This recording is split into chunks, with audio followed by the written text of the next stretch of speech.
Bonjour à tous et bienvenue dans cette nouvelle session en roue livre pour parler de cet ouvrage de Joyce Meyer, Rendez-vous service pardonné. Et d'ailleurs, ce que Joyce Meyer soulève en premier lieu dans ce livre, et d'ailleurs c'est ce qu'on voit dans l'introduction et même dans la première page, c'est qu'elle nous dit que le pardon va nous permettre de reprendre le contrôle de notre vie. Oui. Alors je vous le disais la semaine dernière, moi ce qui m'a un petit peu surprise dans ce bouquin-là, c'est à quel point Joyce Meyer a insisté sur la colère. Oui, elle a carrément dédié 9 chapitres à la colère pour nous expliquer que généralement les gens qui sont en colère ou qui s'emportent facilement lorsqu'ils parlent de leur offense sont des personnes qui justement n'ont pas pardonné. Alors posez-vous simplement cette question. À qui faites-vous le plus de mal en entretenant cette émotion négative? Est-ce que vous faites plus de mal à la personne qui vous a offensé ou à vous-même? Alors si vous restez fâché envers une personne, vous ne pouvez pas vivre en paix. Ça c'est quand même le scoop, parfois on l'oublie. Et je sais que bien souvent le mal qui nous a été fait est si injuste que parfois ça nous paraît même injuste de pardonner tout simplement si facilement. Alors ce qui peut même arriver parfois, c'est un espèce de désir de vengeance quand on a été blessé.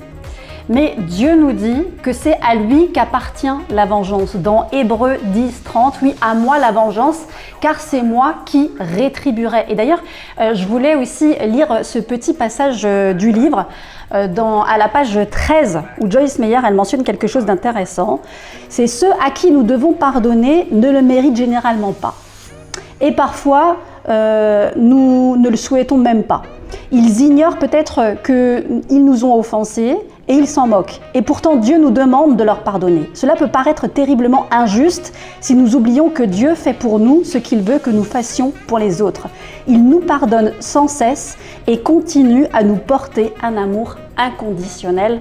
Donc voilà, faisons aux autres tout simplement ce que Dieu fait envers nous chaque jour. Alors si vous êtes du genre à vous mettre facilement en colère, sachez qu'il y a des façons et des clés pour lutter contre ça. Par exemple, n'oubliez pas que Dieu vous a donné la maîtrise de vous-même. C'est justement, et ça fait partie des fruits de l'esprit. Vous pouvez choisir de penser autrement et de vous dire ce matin, cette journée va bien commencer et je me mets dans les meilleures dispositions pour penser de manière positive. Alors autre chose aussi qui peut vous aider, c'est ce qu'on appelle le dialogue intérieur. En fait, c'est se parler à soi, car ça va vous permettre de vous persuader ou de vous dissuader de faire certaines choses. C'est-à-dire, par exemple, vous pouvez vous convaincre de vous mettre en colère parce que ça vous semble justifié, ou vous pouvez aussi renoncer à cette colère parce que vous voulez rester dans les bonnes dispositions. Et c'est aussi ce que Dieu vous demande de faire. Vous pouvez avoir la maîtrise des choses et notamment la maîtrise de la colère. Alors dites-vous tout simplement, alors je dis tout simplement, mais je sais que c'est pas toujours facile à faire, mais dites-vous que vous refusez de vous mettre en colère, que vous refusez aussi d'être froissé dans vos émotions. Vous pouvez choisir d'avoir une bonne attitude, c'est là votre responsabilité. C'est de choisir ce que vous allez faire de vos circonstances et de ce qu'on peut vous dire ou de ce qu'on peut vous faire. Dieu vous a donné la faculté de vous maîtriser et il est important que vous puissiez l'utiliser. Alors ne l'oubliez pas que quoi que vous fassiez sous la colère, elle ne sera jamais constructive et d'ailleurs la colère est bien souvent même destructrice. Alors on le sait, les émotions peuvent très vite s'enflammer. D'ailleurs Dieu ne nous demande pas de ne pas avoir d'émotions, elles font partie de nous et de ce qu'il nous a donné, mais Dieu nous demande de savoir gérer ces émotions.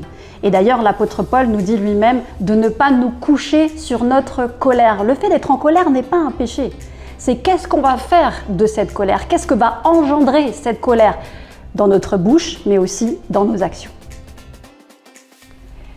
Alors si Joyce Meyer nous parle beaucoup de la colère dans les premiers chapitres de ce livre, c'est tout simplement parce qu'elle a une relation directe, la colère, avec le manque de pardon. Il est important de savoir maîtriser cette colère, de lâcher prise pour pouvoir accorder le pardon.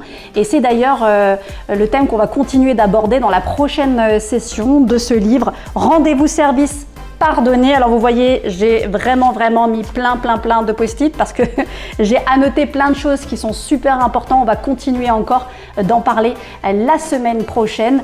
Comment se débarrasser de cette fameuse colère? Et voilà, ce sera tout pour aujourd'hui, pour cette deuxième session. N'oubliez pas que vous pouvez me laisser vos commentaires, vos réflexions directement sous la vidéo. Vous pouvez aller sur notre chaîne YouTube. Dans l'onglet communauté, vous pouvez nous laisser là également vos témoignages, vos commentaires et vos impressions. N'oubliez pas également que ce livre, là, Rendez-vous service pardonner, est disponible gratuitement sur le site internet bibli.com, Bibli qui est partenaire aussi de cette émission, ou aussi en téléchargeant l'application Bibli. Vous pouvez également retrouver ce livre à la vente, si vous voulez l'avoir directement dans les mains comme moi, c'est possible avec la librairie CLC, et là vous retrouvez également le lien dans la description. En attendant de se retrouver la semaine prochaine, moi je vous souhaite encore une bonne lecture.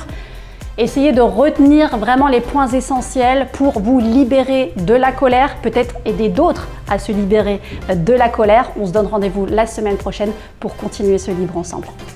Bye bye.